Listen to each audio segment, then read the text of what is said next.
Bapa, Putra, dan Roh Kudus. Amin. Bapa di surga, bantu kami untuk tidak tersesat, menjauh daripadamu, menghindar daripadamu, dan tidak taat kepada kehendak-Mu. Bantu kami ya Bapa untuk selalu setia dan berada dalam jalan-jalan yang Kau berikan kepada kami. Terpujilah nama-Mu kini dan sepanjang segala masa. Amin. Para saudara, hari ini Yesus mengingatkan kita, ya, ada dua hal supaya kita tidak tersesat. Ketersesatan itu apakah hanya pada orang yang tidak menjalankan kehendak, menjalankan kehidupan keagamaan? Tidak, ketersesatan itu bisa juga pada kita yang masih beriman pada Yesus.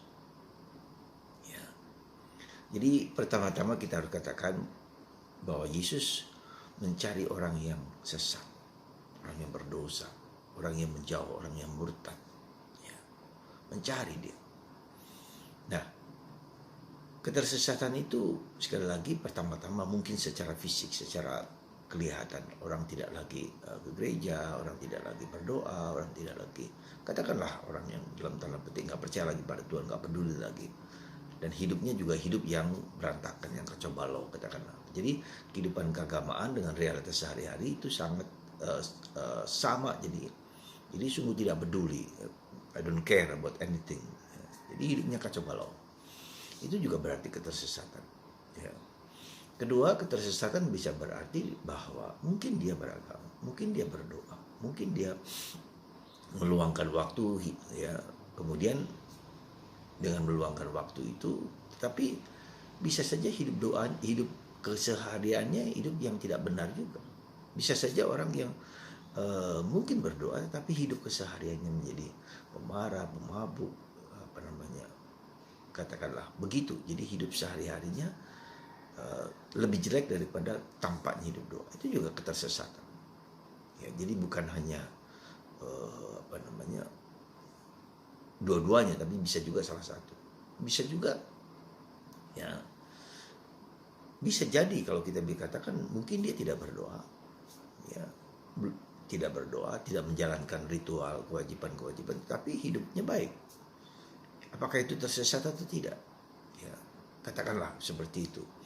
Katakanlah seperti itu, ya, seperti maaf katakanlah orang Eropa, ya, orang-orang yang asing, jadi mungkin hidupnya tidak dia berdoa, tidak ke gereja, atau tidak melakukan kegiatan spiritual, tapi hidupnya baik. Ya, tetangga juga baik, dengan istri, dengan suami, dengan anak-anak juga baik. Apakah itu termasuk sesat? Nah, jadi menurut saya, kalau kita pilah-pilah dari berbagai macam bentuk ini, mungkin yang lebih tepat adalah ketika orang hidup rohaninya juga kacau balau, hidup keseharian juga kacau balau. Nah, bagaimana dengan orang yang yang tidak berdoa tetapi hidupnya baik? Nah, ini ada bahaya. Jadi maksudnya ada bahaya, mudah sekali terpancing, mudah sekali tergoda untuk melakukan yang tidak baik. Ya, bisa saja begitu. Jadi ada bahaya. Jadi ada bahaya yang dimana orang mudah terpengaruh oleh, bukan hanya dengan yang dipengaruhi oleh perbuatan-perbuatan yang jahat juga. Ya, mudah sekali menjadi rentan gitu loh, rentan jatuh dalam dosa. Ya, nah itu. Nah, para saudaraku terkasih dalam Kristus, apa yang kita lihat di situ? Bahwa ketika kita tersesat, Tuhan jauh lebih dekat pada kita. Tuhan mencari kita.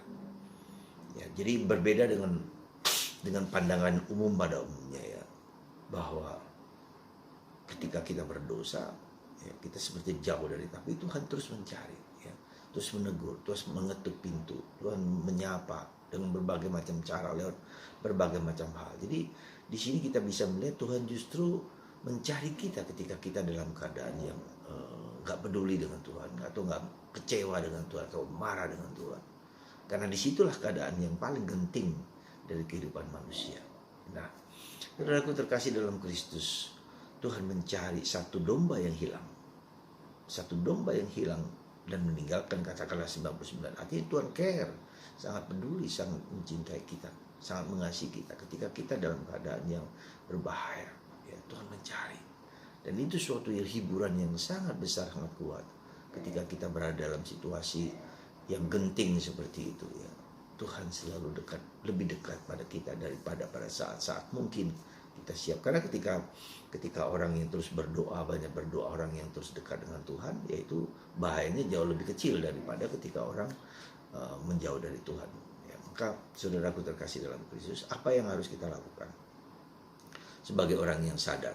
Ya, jadi saya hanya mengatakan beberapa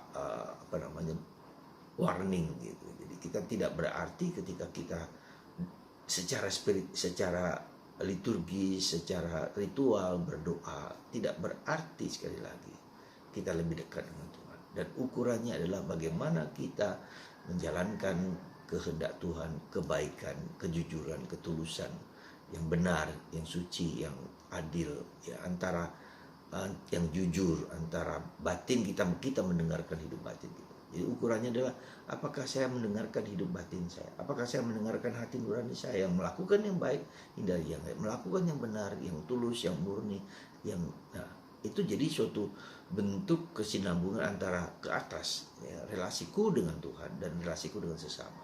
Jadi lakukan yang baik, apakah itu dalam relasiku dengan sesama, apakah relasiku dengan Tuhan, dan itu menjadi suatu kunci besar yang seperti salib gitu kan, seperti salib. Jadi ukurannya adalah ketersesatan itu sejauh mana saya menjalankan cintaku kepada Tuhan dengan seluruh hati dan cintaku kepada sesama dengan seluruh hati. Jadi kasih kepada Allah dan kasih kepada sesama menjadi ukuran apakah saya tersesat, apakah saya jauh lebih tersesat daripada yang tidak.